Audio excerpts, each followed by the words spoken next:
Bienvenue sur Familimaliste, le podcast qui parle minimalisme en famille. Je m'appelle Hélène, j'ai 45 ans, je suis la maman de 3 minimalistes de 13, 15 et 17 ans. Et sur ce podcast, je partage avec vous astuces, méthodes et réflexions pour vivre une vie concentrée sur l'essentiel et débarrassée du superflu.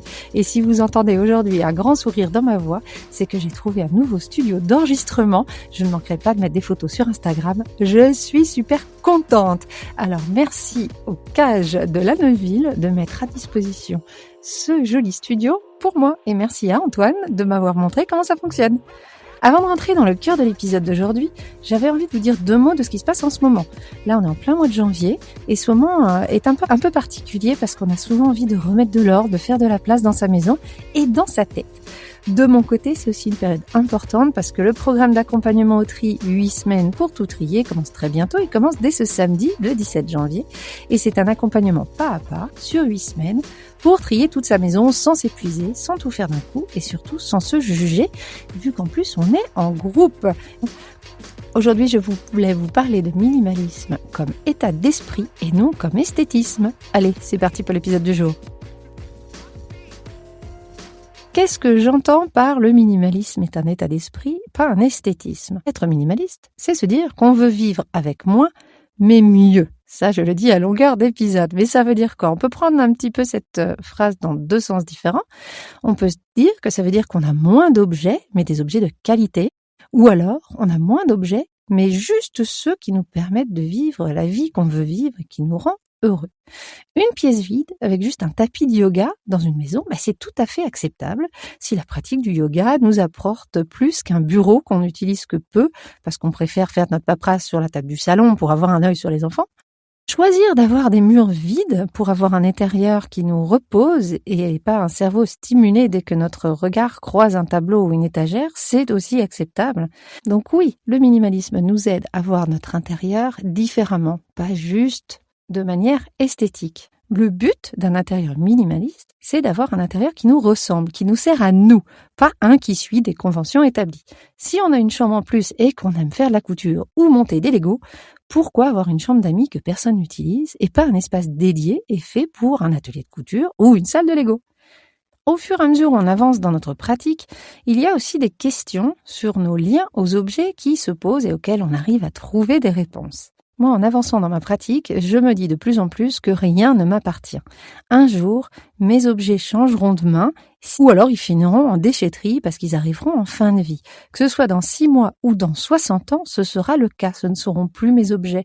Alors oui, je peux m'attacher à certains d'entre eux, mais pas à tout. Et j'ai rétabli une relation saine et mesurée avec les objets qui m'entourent, ceux que je reçois d'autres personnes et ceux que j'aimerais laisser derrière moi. Et c'est là qu'on touche à un point central du minimalisme, c'est de refuser que les objets aient ce pouvoir trop important pour nous. Se mettre dans un état pas possible parce qu'on a perdu un objet ou parce qu'il est abîmé, ou se mettre dans des situations compliquées pour absolument garder un objet en notre possession, c'est donner un pouvoir à ces objets. Alors attention, ça ne veut pas dire qu'on ne prend pas soin de ce qu'on a. Justement, vu qu'on en a moins, on fait beaucoup plus attention. Mais on ne leur donne plus autant de pouvoir qu'ils pouvaient avoir sur nous. Ils n'ont plus ce pouvoir de nous rendre heureux ou malheureux.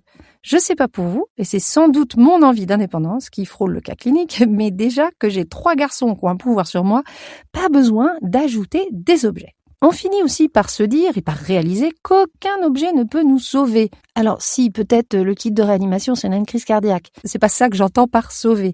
Oui, beaucoup d'objets nous simplifient la vie. Merci mon lave-vaisselle, merci mon lave-linge. Mais pour autant, est-ce qu'il y a un objet en soi qui nous apporte du bonheur ou qui apporte une vraie solution à un problème qui nous empêche de vivre la vie qu'on a envie de vivre ? Oui, mon canapé en fin de journée, mon ordinateur quand je veux me poser devant une série Netflix, mes baskets quand j'ai besoin de courir et de me vider la tête, tout ça m'apporte de la joie et apporte de la qualité à ma vie. Mais est-ce que pour autant je serais malheureuse sans ? Avant de quitter la Nouvelle-Zélande, on avait passé plusieurs longues semaines sans canapé, on l'avait vendu. Quand je suis en vacances, je ne touche pas à mon ordinateur. Et j'adore mes baskets, mais un jour j'en changerai. Et elles ne sont qu'un outil. Ce qui me fait du bien, c'est de savoir me poser, de prendre du temps pour moi, de prendre du soin de mon corps. Alors oui, ces objets aident clairement, mais ce ne sont que des outils, rien d'autre. Si j'ai besoin de prendre soin de mon corps, je peux le faire autrement qu'en courant. Si j'ai besoin de me poser, il y a d'autres solutions qu'un canapé. Depuis que je suis minimaliste, je fais la différence entre la joie que me procure un objet juste parce qu'il est là ou parce que je suis contente de le posséder pour X raisons et ce que cet objet me permet de faire que je ne pourrais pas faire sans. Alors non, je ne peux pas courir sans basket, mais je n'en ai pas besoin pour bouger mon corps et faire du sport à la maison.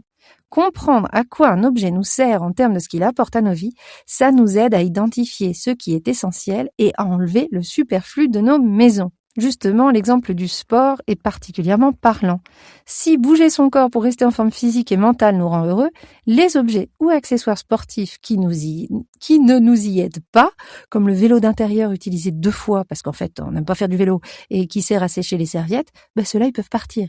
Oui, on veut bouger son corps, mais clairement on n'aime pas le vélo. Alors on garde ce qui nous facilite notre pratique, comme les lunettes de piscine si on aime nager. Ce que je veux dire aussi par aucun objet ne peut nous sauver, c'est que la réponse à un problème est rarement dans un objet. Je dis rarement parce qu'on peut toujours trouver des exceptions, bien entendu. Je ne serais pas plus heureuse si j'avais un câble Ethernet en plus, ou 3 serviettes de bain en plus, ou un jean en plus. Ce n'est pas de les avoir qui m'empêchera d'aller sur Internet, de recevoir des amis à dormir, ou de m'habiller et de me sentir bien dans mes vêtements. Donc oui, le minimalisme, ce n'est pas que de l'esthétisme, comme vous voyez. On va beaucoup plus vivre avec moins, ça libère du temps. Ça, je le dis tout le temps, pour tout. Moins de temps à faire du shopping, parce qu'on perd l'intérêt, moins à ranger, faire le ménage, et toute la charge mentale qui va avec. Mais mon rapport au temps a changé depuis que je suis minimaliste. Je me rends compte que les objets que j'ai jetés à la déchetterie lors de mon grand désencombrement, et je parle de plusieurs centaines de kilos pesés à la déchetterie, c'est pas juste une vue de l'esprit, j'ai dû travailler pour me les offrir. Et tout ça pourquoi ? J'aurais clairement mieux fait de travailler moins, gagner moins, certes, mais dépenser moins. Mon compte en banque, lui, serait le même, mais moi, je serais moins sur les rotules. Finalement, le minimalisme mène à quelque chose de très simple. C'est se satisfaire de ce qu'on a. Parce que quand on en a moins et quand on trie, on choisit ce qu'on veut garder dans nos vies. Pas juste ce qui doit sortir. Petit à petit, on se détache des au cas où. Au lieu de regarder ce qu'il nous manque, on fait avec ce qu'on a, on utilise à fond, on apprécie. Moi, je m'habille tous les jours avec mes vêtements préférés depuis que j'en ai moins. On a confiance qu'on trouvera une solution si un jour on a besoin de quelque chose, vu qu'on ne croit plus en l'objet providentiel. Et on sait que la solution ne sera pas forcément d'aller en magasin. Être minimaliste, c'est l'art de savoir ce qui est important pour nous et notre famille et qui nous procure un sentiment de sécurité et de bien-être. C'est reconnaître quand un objet nous coûte plus en temps, en argent, en charge mentale qu'il nous apporte en plaisir ou en sentiment de sécurité. J'adorerais savoir ce que c'est pour vous d'être minimaliste, que vous ayez franchi le pas ou non. Alors j'attends vos commentaires sur Spotify, vos messages sur Insta ou par email sur hélène@faminimaliste.com. Toutes mes coordonnées sont en description. Merci pour avoir écouté l'épisode du jour. J'espère qu'il vous aura plu et vous aidera à vous persuader que le minimalisme, ce n'est pas juste avoir un intérieur blanc et épuré. Si vous sentez que c'est le bon moment pour vous de vous lancer dans le tri sans aller jusqu'au minimalisme, mais si vous voulez y tendre, je vous rappelle que le programme 8 semaines pour tout trier commence dès ce samedi 17 janvier. Toutes les infos sont aussi en description. Merci d'avoir écouté cet épisode. On se retrouve très bientôt et en attendant, n'oubliez pas, vivre avec moins, c'est vivre avec mieux.